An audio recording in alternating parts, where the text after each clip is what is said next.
మంచిదండి.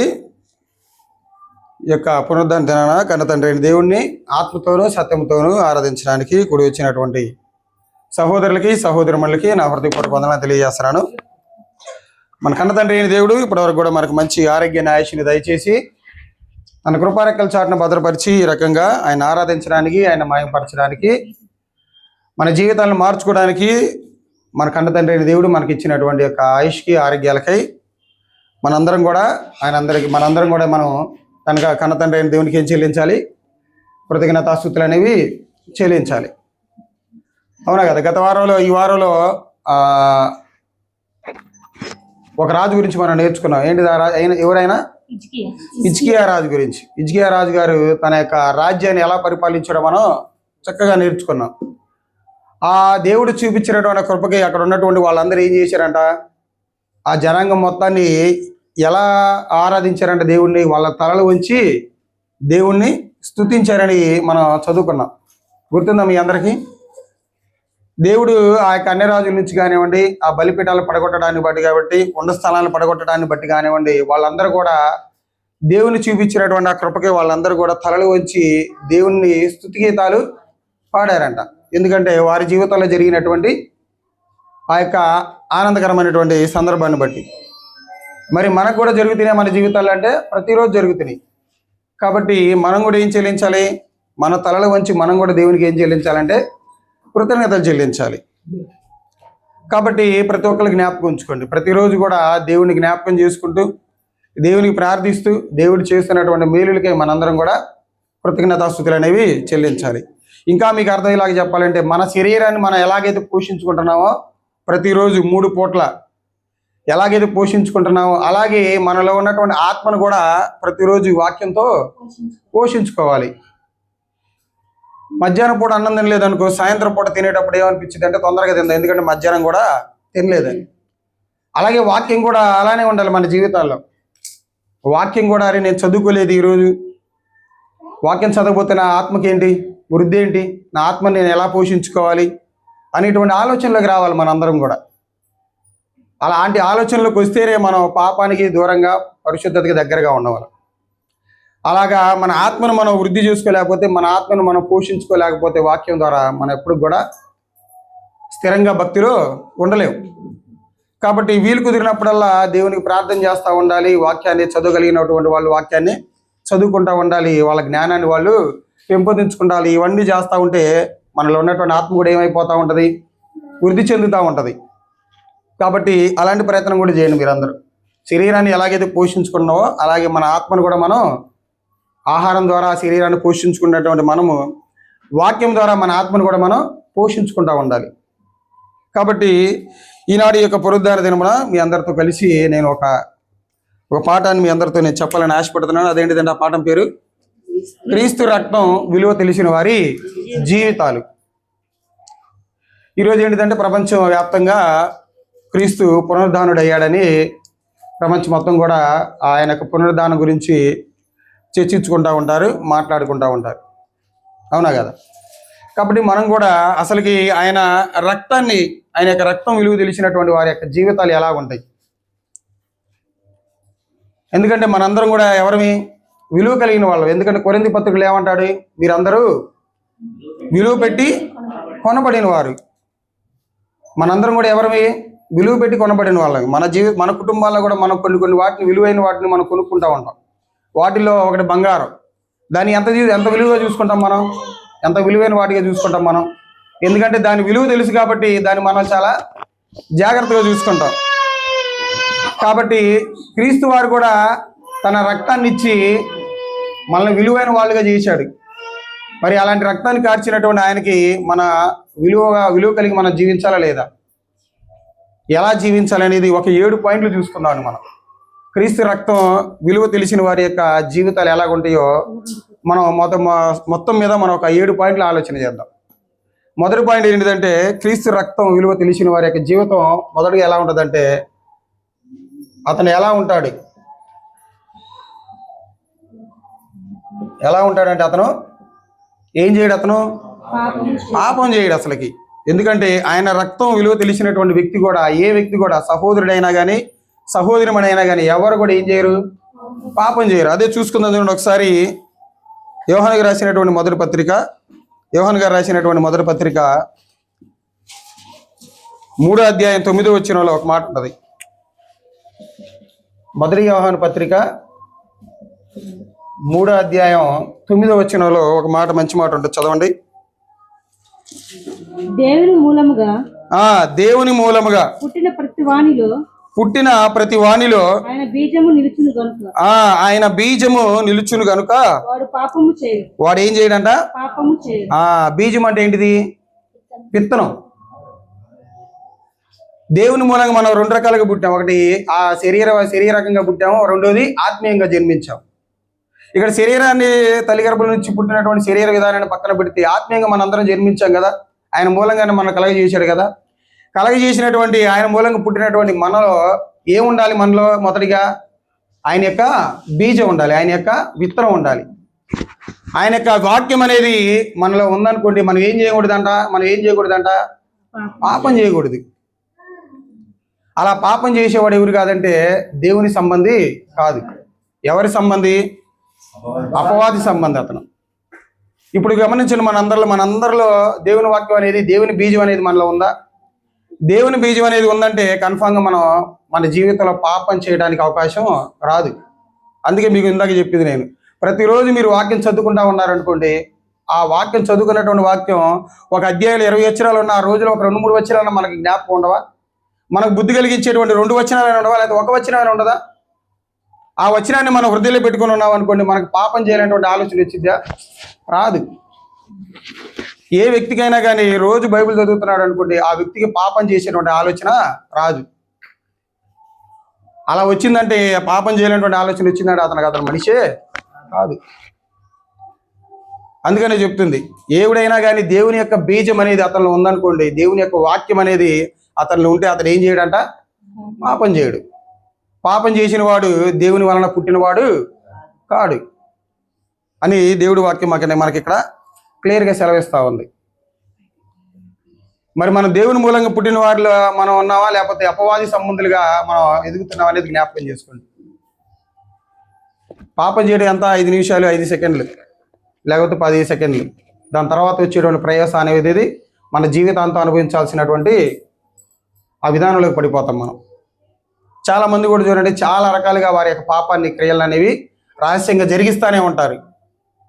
ఏమనుకొని వాళ్ళు, నాకేమీ జరగట్లేదుగా, నాకేమీ అనారోగ్యం పాలవట్లేదు కదా, నేను ఇంకా అందరిలాగే ఆరోగ్యంగా జీవిస్తూ ఉంటున్నాను కదా అనుకుంటూ ఉంటారు.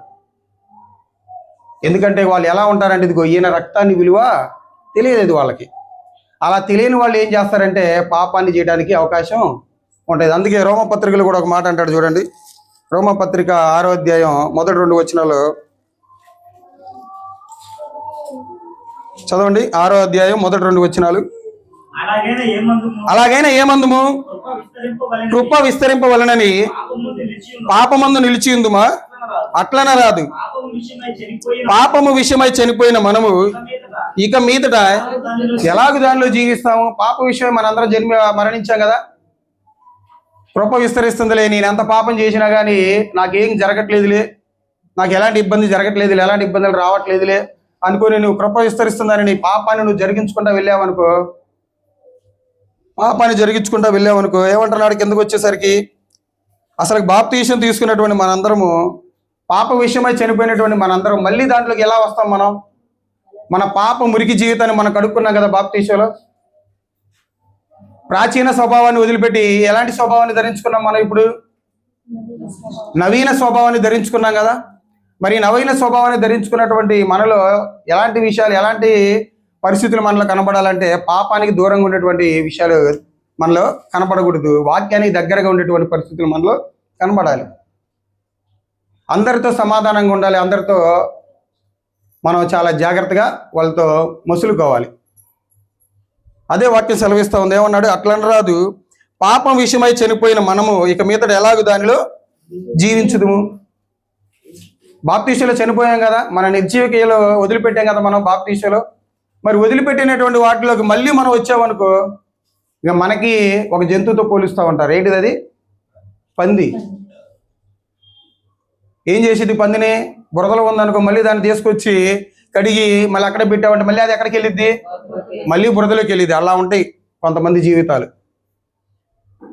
క్రీస్తు వారు ఆనాటి కాలంలో వచ్చి నీ నా పాపాల విషయమై చనిపోయి ఆయన రక్తాన్ని మన కోసం చిందించి ఆ కలువరి శిలువలో 3 మేకుల మీద ఏలాడబడితే ఆయన రక్తానికి విలువ తెలియకుండా జీవించే వాళ్ళు చాలా మంది ఉన్నారు. పాపపు జీవితాలు ఇంకా కొనసాగుతున్నటువంటి జీవితాలు ఉన్నాయి. కాబట్టి జ్ఞాపకం చేసుకోండి మీరు అందరూ ఒకసారి, నేను నా యొక్క ప్రాచీన స్వభావాన్ని వదిలిపెట్టానా, నా పాపపు జీవితాన్ని నేను వదిలిపెట్టానా లేదా? నూతన స్వభావం అనేది ఉందా నాలో? నవీన స్వభావాన్ని ఏమంటారంటే నూతన స్వభావం అనేది వచ్చిందా, నూతన హృదయం అనేది నాలోకి వచ్చిందా అనేది జ్ఞాపకం ఉంచుకోవాలి. చాలామంది అనుకుంటున్నారు ఇలానే, కృప విస్తరిస్తుంది నాకేం కావట్లేదు, నా పాపపు జీవితాన్ని కొనసాగిస్తున్నా నాకేం కావట్లేదు అనుకుంటున్నారు. కన్ఫామ్గా నీకు ఒక రోజు ఉంది. ఆ రోజు తర్వాత చనిపోయిన తర్వాత నువ్వు ఎక్కడికి వెళ్తావో తెలుసా? ఆరని అగ్నిలోకి వెళ్తావు నువ్వు. అక్కడ ఏడుపులు పొలుగు కొరుకోట ఉండేది, ఇంకేమీ ఉండదు. కాబట్టి చాలా జాగ్రత్తగా ఉందాం నా ప్రియ సహోదరి సహోదరుల. బాప్తీసం తీసుకొచ్చినటువంటి మనలో ఇంకేమి కనపడకూడదు, మనలో ఏం కనపడకూడదు, ఇంకా పాపం అనేటువంటి విషయం కనపడకూడదు. మనకి పాత స్వభావం అనేది, పాపపు క్రియలు అనేవి మనలో కనపడకూడదు. అలా కనపడకుండా జీవించిన వాళ్ళే క్రీస్తు రక్తం విలువ తెలిసిన వారిగా జీవిస్తారు. ఇది మొదటిది. రెండవదిగా చూద్దాం చూడండి. రెండవదిగా క్రీస్తు రక్తం విలువ తెలిసిన వారి యొక్క జీవితాల్లో రెండవదిగా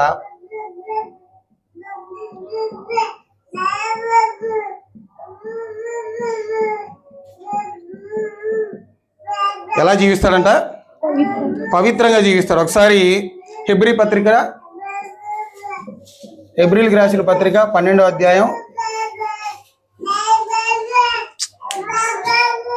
హెబ్రీలకు రాసినటువంటి పత్రిక 12వ అధ్యాయం 14వ వచనం చదవండి ఒకసారి. అందరితో సమాధానమును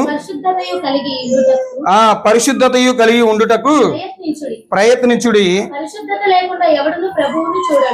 పరిశుద్ధత లేకుండా ఎవడును ఏం చేయలేడంట?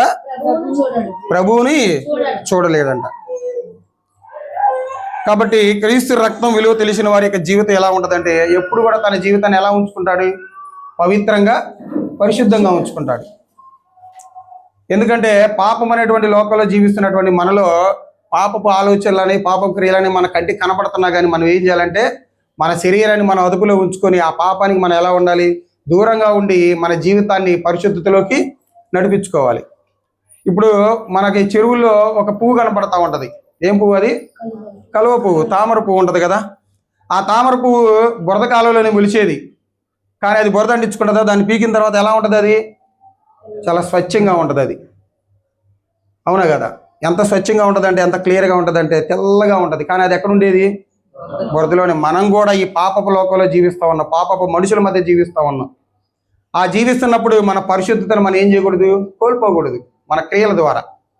ఆనాటి కాలంలో లోతు గారు కూడా ఏం చేశాడు? ఎలాంటి వ్యక్తుల మధ్య జీవించాడు? ఆయన పాపుల మధ్య కదా జీవించింది. అయినా కానీ ఆ పాపానికి ఆయన ప్రేరేపణ పడ్డాడా? తన పవిత్రతను ఏమైనా కోల్పోయాడా? కోల్పోలేదు. అలా జీవించుకుంటానే వాళ్ళని మార్చడానికి ప్రయత్నం చేసుకుంటా వచ్చాడు. తనను మాత్రమే కాదు, తనకు పుట్టినటువంటి కుమార్తెను కూడా చాలా పరిశుద్ధంగా పెంచుకున్నాడు. ఆయన చాలా పవిత్రంగా పెంచుకున్నాడు. ఎటు చూసిన పాపం, వాళ్ళు ఎక్కడికి వచ్చిన పాపం. ఆయన కనపడుతున్నా కానీ ఆయన ఏం చేయలేకపోయాడు? పాపాన్ని చేయలేకపోయాడు. మరి అలాంటి ఫీలింగ్స్ వస్తున్నాయా?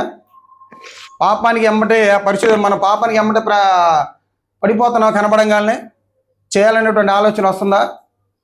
అలా వస్తుందంటే నీలో పరిశుద్ధత లేదు, నీలో పవిత్రత లేదు. ఎందుకంటే నీకు క్రీస్తు రక్తం విలువ తెలిసిన వారి జీవితంగా లేదు నీ జీవితం అనేది. ఎందుకంటే ఎలాంటి రక్తం ద్వారా మనం ఈ సంఘంలోకి వచ్చాం? ఎలాంటి రక్తం అది? చూడండి, చెప్తాడు 1 పేతురు పత్రికలో మీరు ఎలాంటి రక్తం ద్వారా రక్షింపబడ్డారనేది. 1 పేతురు పత్రిక 1వ అధ్యాయం 18-19 వచనాల్లో ఉంటుంది. పేతురు గారు రాసినటువంటి 1 పత్రిక. పితృపారంపర్యమైన మీ వ్యర్థ ప్రవర్తనను విడిచిపెట్టినట్లుగా వెండి బంగారముల వంటి క్షయ వస్తువుల చేత మీరు విమోచింపబడలేదు. కానీ మనల్ని దేవుడు బంగారం ద్వారా కొనలా, వెండి ద్వారా కొనలా, విలువైనటువంటి వైడూర్యాల ద్వారా మనల్ని రక్షింపలేదు. దేని ద్వారా రక్షించాడంటే ఆయన మనల్ని అమూల్యమైన రక్తము చేత అమూల్యమైన రక్తము చేత అనగా నిర్దోషమును నిష్కలంకమునకు గొర్రె పిల్ల వంటి క్రీస్తు రక్తము చేత విమోచింపబడితిరని మీరు ఎరుగుతారు కదా, మీకు తెలుసు కదా. నేను వెండి ద్వారా రక్షింపబడలేదు, బంగారం ద్వారా రక్షింపబడలేదు. నా రక్షణకు కారణం ఎవరో తెలుసా? ఒక స్వచ్ఛమైనటువంటి ఎలాంటి పాపపు ఆలోచనలు రానటువంటి ఒక గొర్రెపిల్ల అనేది నా జీవితం కోసం, నేను బ్రతికుండడం కోసం చనిపోయింది. ఆయన ఎలా జీవించాడు? చాలా పరిశుద్ధంగా, పవిత్రంగా తన జీవితంలో ఎక్కడా కూడా పాపం లేకుండా జీవించుకుంటూ వచ్చాడు. అందుకే అలా జీవించుకుంటూ వచ్చిన ఆయన అలాంటి స్వచ్ఛమైనటువంటి రక్తాన్ని మన పాప నిమిత్తం ఆయన కలువరి శిలువలో బలియాగం జరిగించాడు. అయినా కానీ మనలో ఏమైపోతుందంటే అదే పాపపు క్రియలు, అదే పాపపు ఆలోచనలు. అందుకనే మన జీవితాన్ని ఎప్పుడు కూడా ఎలా ఉంచుకోవాలంటే పరిశుద్ధంగా, పవిత్రంగా ఉంచుకోవాలి. ఆయన ఎలాగైతే కాపాడుకున్నాడో అలాగా మనం కూడా మన జీవితాన్ని పరిశుద్ధంగా, పవిత్రంగా కాపాడుకోవడానికి మనందరం కూడా కలిసి ప్రయత్నం చేయాలి. ఎందుకంటే పరిశుద్ధత లేకుండా ప్రభువుని ఎవరు చూడలేరు. నువ్వు పరిశుద్ధంగా, పవిత్రంగా, నీతిగా, యథార్థంగా నీ జీవితాన్ని నువ్వు కొనసాగిస్తున్నావంటే నువ్వు దేవుని చూసిన వాడివే.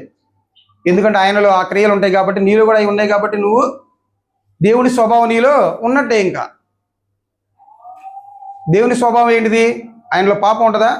పాపానికి చోటు ఉంది ఆయన దగ్గర?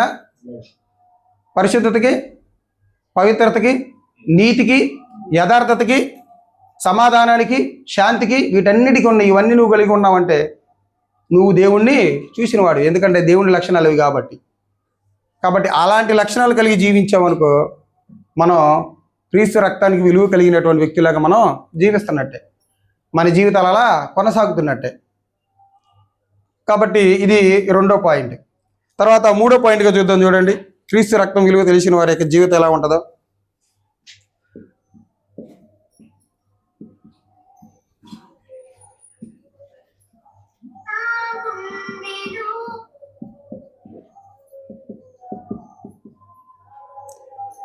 సంఘంలో ఎలా ఉంటాడంట అతని యొక్క జీవితం కానీ వారి యొక్క జీవితం కానీ ఎలా ఉంటుందంట? ఐక్యతగా ఉంటారంట. ఎఫెసీయులకు రాసిన పత్రిక 4వ అధ్యాయం మొదటి 3 వచనాలు చదవండి. కాబట్టి మీరు సమాధానమును బంధము చేత ఆత్మ కలిగించు ఐక్యమును కాపాడుకొనుట యందు శ్రద్ధ కలిగిన వారై ప్రేమతో ఒకరినొకడు సహించుచు మీరు పిలువబడిన పిలుపునకు తగినట్లుగా దీర్ఘశాంతముతో కూడిన సంపూర్ణ వినయముతోను సాత్వికముతోను నడుచుకొనవలెనని ప్రభువును బట్టి ఖైదీనైన నేను మిమ్మును బతిమాలుకొనుచున్నాను. సంఘంలో ఉన్నటువంటి వ్యక్తి ఐక్యత కలిగి జీవిస్తాడు. క్రీస్తు రక్తం విలువ తెలిసినటువంటి ఒక సహోదరుడు కానివ్వండి, సహోదరుమణి కానివ్వండి, సహోదరులందరితో ఎలా ఉంటాడంటే ఐక్యతగా ఉంటాడు. ఐక్యతగా ఉన్నటువంటి వ్యక్తులు ఏముండదు, ఐక్యత అందరూ ఐక్యం కలిగి ఉండాలి, అందరూ ఒకే మనస్తత్వం కలిగి ఉండాలి, అందరూ క్షేమంగా ఉండాలి, దేవునిలో కొనసాగాలి అని కోరుకునేటువంటి వ్యక్తిలో ఏముండదంటే దుష్క్రియలు ఉండవు, కుళ్ళు ఉండదు, కుతంత్రం ఉండదు, భేదాలు ఉండవు, ఎలాంటి భిన్నాభిప్రాయాలు అనేవి ఉండవు. ఐక్యత కోల్పోయినటువంటి వ్యక్తిలోనే ఏదో ఒక విభజించాలి, పాలించాలి అనేటువంటి ఆలోచన వస్తుంది. కాబట్టి ప్రతి ఒక్క సహోదరులు, ప్రతి ఒక్క సహోదరి మనలో సంఘంలో ఒకరి ఎడల ఒకరు ఎలా ఉండాలంటే ఐక్యత కలిగి ఉండాలి. కానీ ఇప్పుడు ఉన్నటువంటి క్రీస్తు సంఘాల ఐక్యత అనేది లేదు. మన ముందు బాగానే మాట్లాడుతున్నారు, మనం వెళ్ళిపోయిన తర్వాత మన గురించి ఎన్నో రకాలుగా చెప్పుకొని ఒక తప్పుడు అభిప్రాయంలోకి తీసుకొస్తా ఉన్నారు. లోకస్తులను చూడండి, ఒక లారీ అసోసియేషన్ వాళ్ళకి ఒక సంఘం ఉంది, అవునా కదా? ఒక బస్సులో నడిపే వాళ్ళకి ఒక అసోసియేషన్ ఉంది, ఒక స్కూల్ నడిపే వాళ్ళకి ఒక అసోసియేషన్ ఉంది, వాళ్ళ ఐక్యత ఉంది, వాళ్ళ ఒక కమిటీ మెంబర్ ఉంటాడు, అతను చెప్పినట్టుగా అతను మిగతా వాళ్ళందరూ కూడా నడవాలి. మరి సంఘాల్లో ఉందా?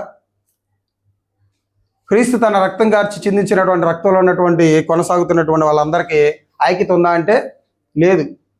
ఎవరి ఆలోచనల వల్ల, ఎవరి ఉద్దేశాలు వాళ్ళవి. వాళ్ళకన్నా కానీ ఇతరుల మీద పగ తీర్చుకొని లేనిపోని మాటలు చెప్పి రకరకాలుగా ఇబ్బంది పెట్టేటువంటి వాళ్ళు ఎక్కువైపోతున్నారు సమాజంలో. మరి లోకస్తుల కన్నా కానీ ఘోరంగా తయారైనటువంటి వాళ్ళు ముందు కనబడుతున్నారు మనకి. కాబట్టి ఈ వచనం ద్వారా మనం ఏం నేర్చుకోవాలంటే ఎలా ఉండాలంటే మనం సంఘంలో ఉన్నటువంటి వాళ్ళందరూ కూడా ఐక్యతగా ఉండాలి. అందరు కూడా వారి వారి బాధలు పంచుకుంటా, వారి వారి కష్టాల్ని ఇష్టాల్ని సుఖదుఖాలను పంచుకుంటా ఉంటే అదే ఐక్యత కలిగినటువంటి సంఘం. ఇలాంటి ఐక్యత ఉందనుకోండి, అది ఎలా ఉంటుందంటే అది కీర్తన గ్రంథంలో చెప్తాడు, సహోదరుల ఐక్యత కలిగి ఉండుట ఎంత మేలు ఎంత మనోహర. ఐక్యత కలిగి ఉంటే అక్కడ ఏముంటుందంట, మేలు ఉంటుందంట. ఐక్యత కలిగితే అది ఎలా ఉంటుందంట, చూడటానికి ఆ వాతావరణం ఎలా ఉంటుందంట, మనోహరంగా ఉంటుంది, చూడడానికి చూడదగ్గగా ఉంటుంది. ఇప్పుడు కొత్తగా పెళ్ళినటువంటి ఆ జంటను చూసి కానీ ఎలా ఉంటుంది, అబ్బా వీళ్ళిద్దరూ చూడ చక్కగా అన్నారంటారు. అలాగే ఐక్యత కలిగి మనం ఉన్నాం అనుకో, అందరూ ఒక మాట మీదే ఉన్నాం అనుకో, ఒకే విధానంలో కొనసాగుతున్నాం అనుకో, ఒకళ్ళంటే ఒకళ్ళు హెచ్చు తగ్గులుగా కాకుండా అందరూ సమానంగా ఉన్నాం అనుకో, అదే ఐక్యత కలిగినటువంటి సంఘం, అదే మనోహరం కలిగినటువంటి సంఘం. చాలా మధురానుభూతిగా ఉండిద్దండి ఆ సంఘాన్ని చూస్తే. కానీ అలాంటి సంఘాలు చూసి ఏడ్చే వాళ్ళు ఎంతమందో, కుళ్ళుకునే వాళ్ళు ఎంతమంది, ప్రార్థనలు చేసేవాళ్ళు ఎంతమంది, ఎప్పుడెప్పుడు మా కళ్ళకే ఆనందం వచ్చే రోజులు ఎప్పుడు కనపడతాయి అని చూస్తూ ఉన్నారు. ఇంకేడ ఉంటుంది ఐక్యత? కాబట్టి క్రీస్తు రక్తం విలువ తెలిసిన వారి యొక్క జీవితం ఎలా ఉంటుందంటే, అతను సంఘంలో ఎలా ఉంటాడు, అందరితో ఐక్యంగా ఉంటాడు. తన కుటుంబంలో ఉన్నటువంటి తన తల్లి తండ్రి అన్న తమ్ముడు భార్య భర్తలు ఎలాగైతే ఐక్యంగా ఉండి ఒకే మాట మీద ఉండి ఎలాగైతే కొనసాగుతాలని కోరుకుంటాడో, సంఘంలో ఉన్నటువంటి వ్యక్తి కూడా అలా కోరుకోవాలి. మనందరూ ఒక మాట మీద ఉండాలి, ఒక మాట మీద మనం కొనసాగాలని. అది 3వ పాయింట్. 4వ పాయింట్ కూడా చూద్దాం. చూడండి, క్రీస్తు రక్తం విలువ తెలిసిన వారి యొక్క జీవితాల్లో తెలిసినటువంటి వ్యక్తుల యొక్క జీవితాలు ఎలా ఉంటాయి అంటే, సహోదరులను ఏం చేస్తాడంటే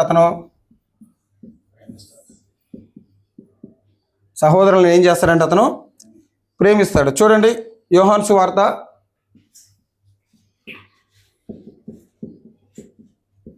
13వ అధ్యాయం 34-35. మీరు ఒకరినొకరు ప్రేమింపవలెనని ప్రేమింపవలెనని కొత్త ఆజ్ఞ ఇచ్చుచున్నాను. ఎవరంట? అక్కడ ఆనాటి కాలంలో ఉన్నటువంటి అపోస్తులు కానీ ఇప్పుడు ఉన్నటువంటి మనము కూడా మీకు క్రొత్త ఆజ్ఞ ఇచ్చుచున్నాను. నేను మిమ్మును ప్రేమించినట్టే మీరును ఒకరినొకరు ప్రేమింపవలెను. మీరు ఒకని ఎడల ఒకడు ప్రేమింపగలవారైన ఎడల దీన్ని బట్టి మీరు నా శిష్యులని అందరూ తెలుసుకున్నారు. అందరూ తెలుసుకుందరను.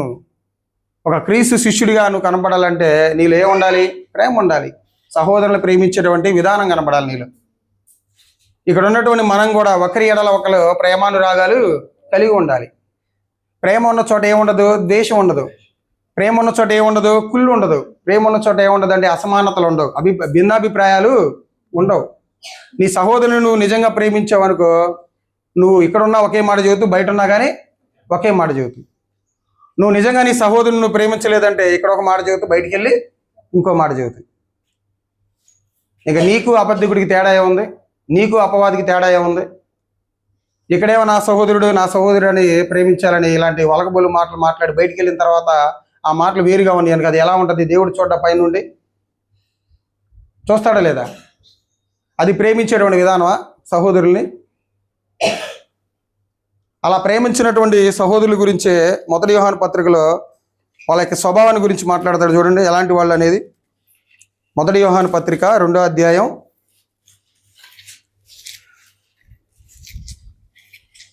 1 యోహాను పత్రిక 2వ అధ్యాయం 9వ వచనంలో వెలుగులో ఉన్నామని చెప్పుకొనుచు తన సహోదరుని ద్వేషించువాడు ఇప్పటి వరకును చీకటిలోనే ఉన్నాడు.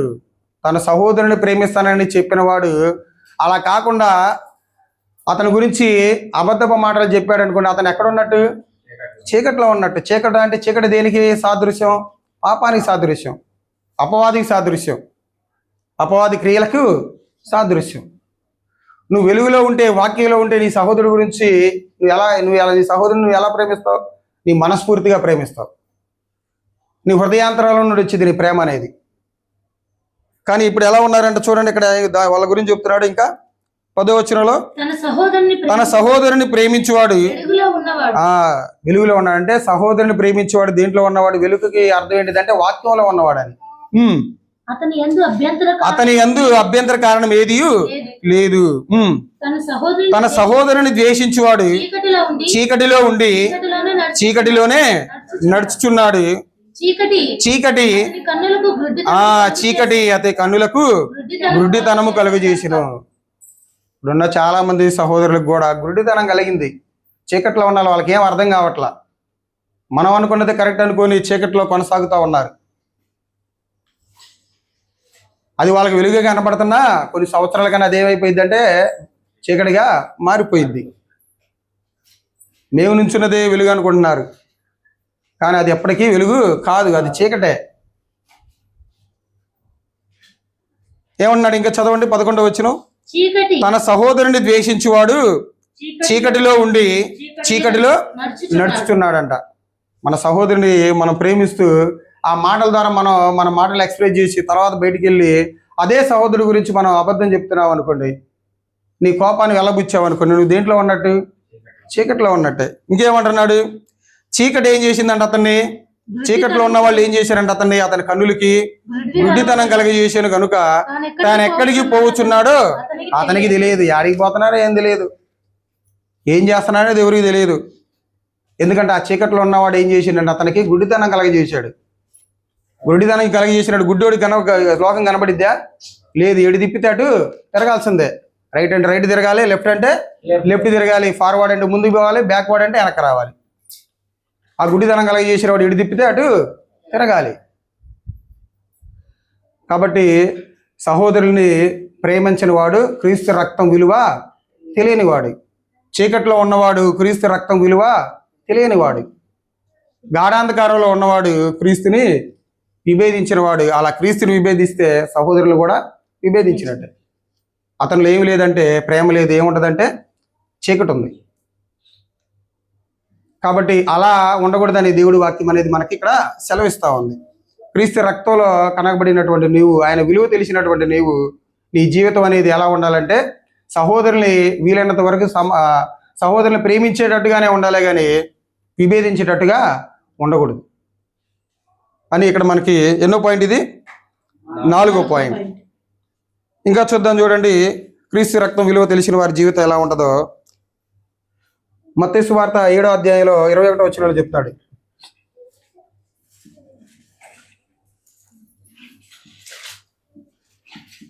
ప్రభువా ప్రభు అని నన్ను పిలిచి ప్రతివాడును పరలోక రాజ్యంలో ప్రవేశింపడు గాని పరలోకమందున నా తండ్రి చిత్త ప్రకారం చేయవాడు ప్రవేశించును.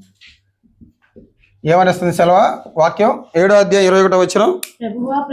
ప్రభువా ప్రభు అని నన్ను పిలుచు ప్రతివాడును పరలోక రాజ్యము చేరుడు గాని ఆయన చిత్తము, భూమి మీద ఆయన చిత్తం ఏదైతే ఉందో ఆ చిత్తాన్ని జరిగించేవాడే పరలోక రాజ్యంలో ప్రవేశిస్తాడు. పరలోక రాజ్యంలో ప్రవేశిస్తాడు.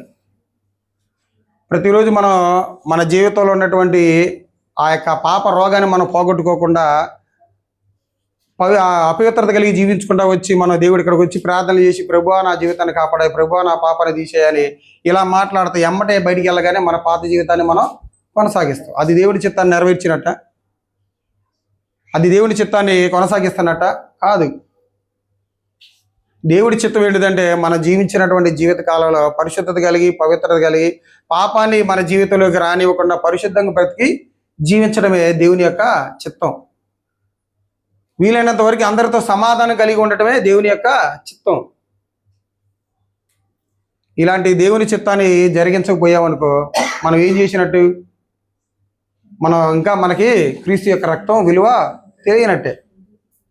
క్రీస్తు యొక్క రక్తం విలువ తెలిసిన వాడు ఏం చేస్తాడంటే దేవుని చిత్తాన్ని జరిగించుకుంటా పోతాడు, సువార్త ప్రకటిస్తాడు, అందరినీ మార్చేటువంటి ప్రయత్నం చేస్తాడు. ఆనాటి కాలంలో దేవుని చిత్తాన్ని జరిగించిన వాళ్ళు లేరా బైబిల్ గ్రంథంలో? అపోస్తులు కానివ్వండి, పౌలు గారు కానివ్వండి, పౌలు గారి దగ్గర ఉన్నటువంటి తిమోతి గారు కానివ్వండి, తీతు గారు కానివ్వండి, వీళ్ళందరూ ఎవరు? దేవుని చిత్తాన్ని ఎరిగి దాన్ని జరిగించుకుంటా వచ్చిన వాళ్ళు, దేవుని చిత్తాన్ని ఎరిగిన వాళ్ళు. ఎందుకంటే వాళ్ళకి ఆ రక్తం, ఆ క్రీస్తు యొక్క రక్తం విలువ తెలిసింది కాబట్టి దానికి తగ్గట్టుగా వాళ్ళు వాళ్ళ జీవితాలను జీవించుకుంటా వచ్చారు. ఇలాంటి ప్రయాణంలో వాళ్ళకి ఆ చిత్తాన్ని జరిగించేటువంటి ప్రయాణాలు అనేకులు రక్షించాలి, దేవుళ్ళకి నడిపించాలని దేవుడి చిత్తాన్ని జరిగించేటువంటి కాలంలో అతనికి ఎన్నో శోధనలు వచ్చినాయి, ఎన్నో బాధలు వచ్చినాయి, ఎన్నో ఇబ్బందులు వచ్చినాయి, ఎన్నో ఇరుకులు వచ్చినాయి. అయినా కానీ ఆగారా వాళ్ళు? లేదు. ఏం చేసుకుంటా పోయారు వాళ్ళు? ఆయన చిత్తాన్ని జరిగించుకుంటానే పోయారు.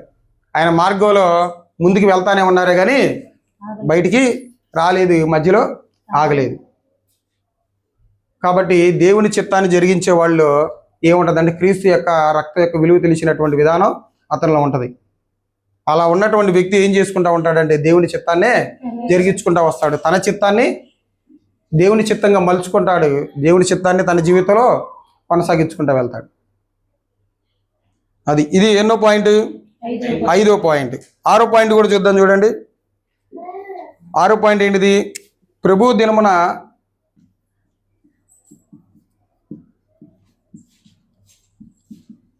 దినమున సంఘముగా కూడతారు.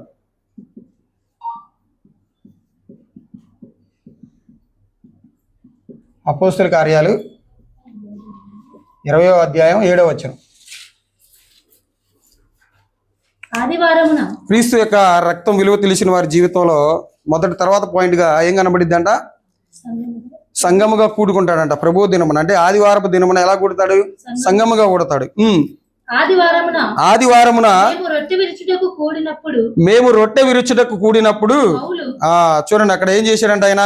ఆదివారాన్ని రొట్టె కూర్చోడానికి అక్కడ ఆయన సంఘాన్ని మొత్తాన్ని ఏర్పాటు చేసి వాక్యాన్ని చెప్పి ప్రభు యొక్క శరీరాన్ని, ఆయన యొక్క రక్తాన్ని ఇచ్చుకుంటా వచ్చాడు. ఆయనకు ఆరాధన దినవరంగానే అసలు ఆగేవాడు కాదు. ఆయన వాక్యాన్ని ప్రకటించుకుంటా పోయేవాడు. వాక్యాన్ని చెప్పి ప్రభు యొక్క శరీరాన్ని, ఆయన రక్తాన్ని సంఘానికి ఇచ్చుకుంటా వచ్చేవాడు. ఆయన యొక్క రక్తం విలువ తెలుసు కాబట్టి ఆయన అలా చేసుకుంటా వచ్చాడు. మళ్ళీ ఎంతమందికి తెలిసింది ఈయన యొక్క రక్తం విలువ? ప్రభు యొక్క దినాన్ని మనం జరుపుకోవాలని మనకు తెలియదా? మనకు ఒక ఆజ్ఞ ఉంది కదా, ఆదివారం అందరం సమాజంగా కూడుకొని దేవుని వాక్యాన్ని ప్రకటించాలని, దేవుడి వాక్యాన్ని నేర్చుకోవాలని, మన జీవితాలను మార్చుకోవాలని, స్వార్థ ప్రకటించాలని. ఇవన్నీ ఏంటి? దేవుడు మనకి ఇచ్చినటువంటి ఆజ్ఞలు కాదా? ఇది కూడా ఒక వాక్య ప్రకటనే, ఇది కూడా ఒక సువార్తే. ఆదివారం ఆరాధనలు ఇలా మనం కూడుకొని వాక్యం చెప్పుకోవడం అనేది కూడా ఒక సువార్తే. ఆ సువార్తలు మరి ఎంతమంది మనం పాల్గొంటున్నాం? ఎంతమంది జ్ఞాపకం ఉంచుకుంటున్నారు? ఎంతమంది పాల్గొనడానికి ఆసక్తిగా వస్తున్నారు? ఏదైనా ఫంక్షన్ అనుకో, దూరం నుండి భారం నుంచి ఫోన్ చేశారనుకో, అది దూరం భారం అని కూడా ఫోన్ చేసుకోకుండా, మనం తెలుసుకోకుండా ఎమ్మట వెళ్ళిపోతాం ఆ రోజు. కానీ ఈరోజు ప్రభు దినం అని తెలిసినా కానీ మనం ఆగిపోతున్నాం. ఎందుకు? మన బలహీనతలను బట్టి, మన ఇబ్బందులు బట్టి, మన ఇరుకులను బట్టి. అదే క్రీస్తు రక్తం విలువ తెలిసిన వాళ్ళైతే ఏం చేయరు? ప్రభు దినాన ఆగరు.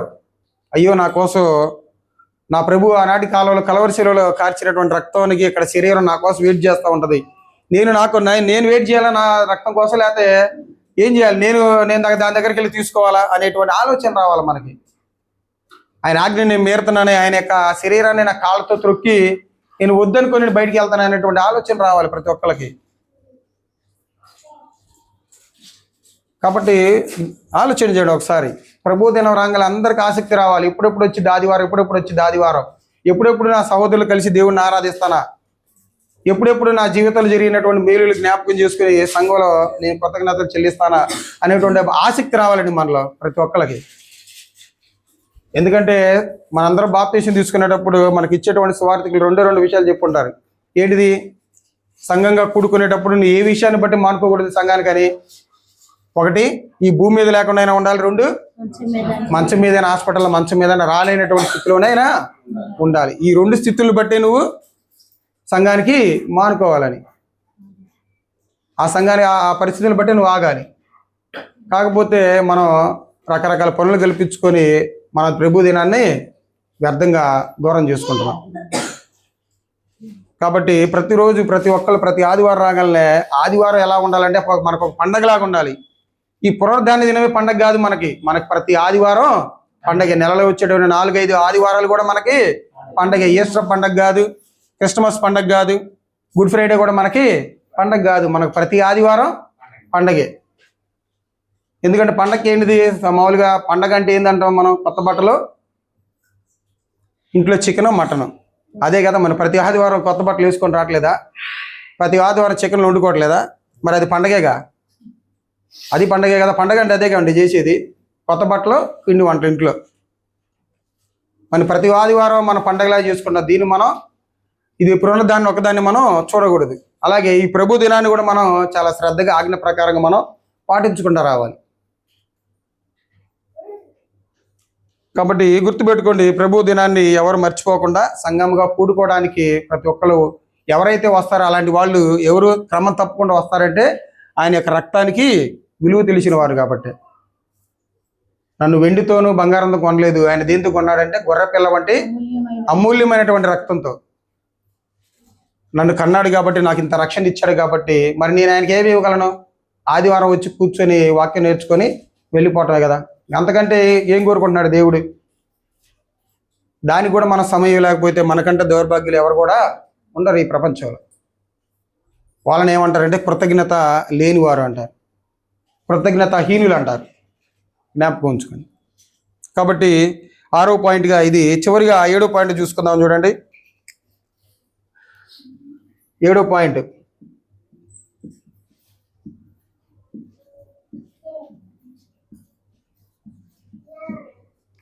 ప్రతి ఆదివారమున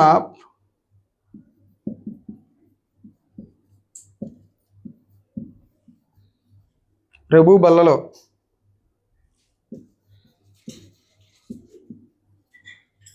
బల్లలో పాల్గొని జ్ఞాపకం చేసుకుంటాడు.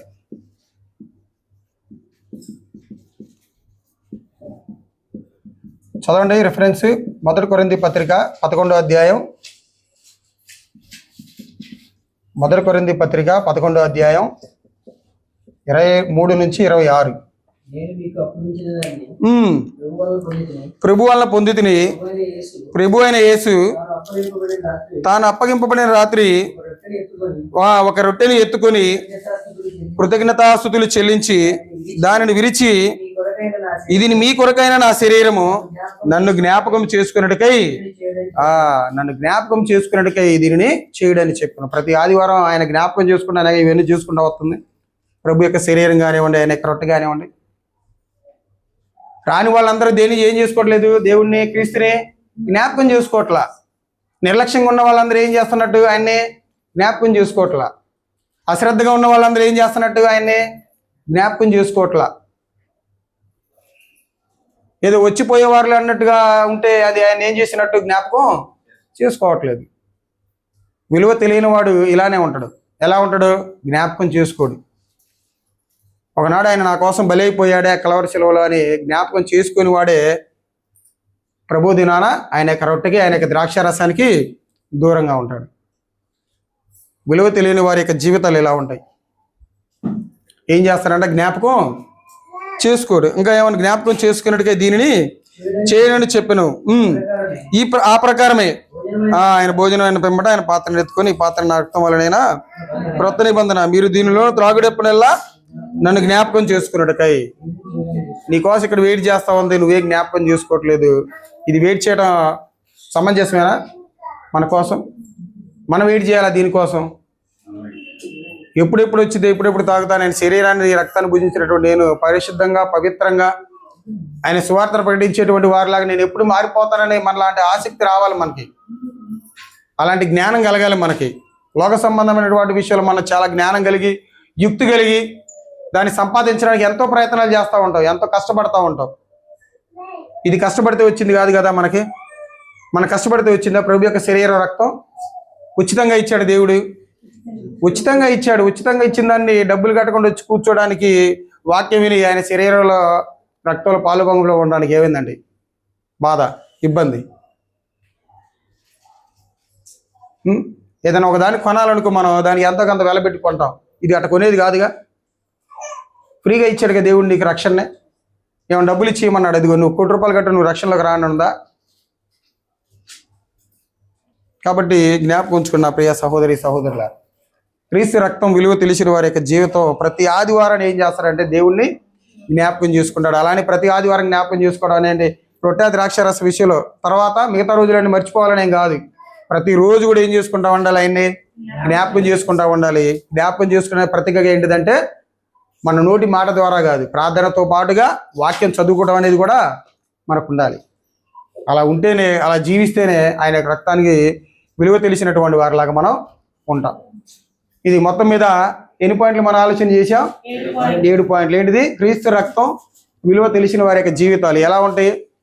వారి జీవితాలు అతను పాపమే చేయడు. రెండోది, పవిత్రంగా పరిశుద్ధంగా అతను జీవిస్తాడు. మూడవది, సంఘంలో ఐక్యంగా ఉంటాడు అతను.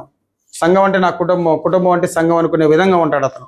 తర్వాత సహోదరులు ఏం చేస్తాడు? తన తండ్రిని, తన తల్లి, తన భార్యని, తన పిల్లల్ని ఎలాగైతే ప్రేమిస్తాడో సంఘంలో ఉన్నటువంటి వాళ్ళని కూడా ఎలాంటి తారతమ్యం లేకుండా అలానే ప్రేమిస్తాడు. తర్వాత దేవుని చిత్తాన్ని నెరవేర్చుతాడు అతను. దేవుని చిత్తాన్ని నెరవేర్చేవాడే క్రీస్తు రక్తాన్ని విలువ తెలిసినటువంటి వ్యక్తి. ఆరవదిగా, ప్రభు దినాన్ని ఏం చేస్తాడంటే అతను సంఘముగా కూడుకుంటాడు. ప్రభు దినం ఎప్పుడెప్పుడు వచ్చిద్దా, ఎప్పుడెప్పుడు వచ్చి నేను ప్రభువుని ఆరాధిస్తానా, నా యొక్క గాత్రాల ద్వారా, నా మాటల ద్వారా సంఘం అందరితో కలిసి నేను ఆరాధిస్తాననేటువంటి ఆసక్తి కలిగి ఉంటాడు అతను. తర్వాత 7వది ఏంటిది? ప్రతి ఆదివారం ప్రభు బలలో పాల్గొని దేవుణ్ణి, క్రీస్తుని జ్ఞాపకం చేసుకుంటాడు. కాబట్టి ఇలాంటి లక్షణాలు కలిగి ఉన్నవాడే ఆయన విలువ తెలిసినవాడు. ఇలాంటి లక్షణాలు లేకుండా జీవించేవాడు ఇది ఆదివారం వచ్చింది కదా అని కూడుకోవాలి కాబట్టి వచ్చారని మొక్కలు చూపించడానికి వచ్చి చూపిస్తే అది. అందుకని ఆనాటి కాలంలో, ఇజ్రాయెల్ కాలంలో ఒక ఆజ్ఞ పెట్టాడు వాళ్ళకి. ఏమని? మీరు పాపం చేసినప్పుడు బలులు అర్పించండి అని. దాన్ని వాళ్ళు హేతుగా చేసుకుని ఏం చేశారంటే బలి అర్పించడం, పాపం చేయడం, బలి అర్పించడం, పాపం చేయడం, బలి అర్పించడం. అందుకని దేవుడు ఏమన్నాడంటే, అసలు నా మందిరాన్ని రావడానికి మీకు ఎవడో మీకు అధికారం ఇచ్చింది? పాపాన్ని మానుకోకుండా, మీ వ్యర్థమైనటువంటి విధానాన్ని మానుకోకుండా మీరు నా దగ్గరకు వచ్చి ఎన్ని బలులు అర్పించినా కానీ ఉపయోగం ఏంటిది? అసలు నా మందిరానికి మిమ్మల్ని ఎవడు రమ్మన్నాడు అన్నట్టు గట్టిగా మాట్లాడాడు ఆయన. మనకు కూడా అంత, ఇవి లేకుండా మనం మందిరానికి వచ్చినా కానీ ఉపయోగం లేదు. కాబట్టి ఈ యొక్క వాక్యం ద్వారా మనందరం కూడా, నాతో పాటుగా నేను కూడా హెచ్చరింపబడి ఇలా మన సంఘ క్షేమాభివృద్ధి కొరకై ఈ మాటలు మీరందరూ మనస్ఫూర్తిగా స్వీకరిస్తారని నా మాటలు తెలియజేస్తూ నా వాక్యాన్ని ముగిస్తున్నాను. ఇప్పటివరకు వాక్యం అందరికీ నా హృదయపూర్వక వందనాలు.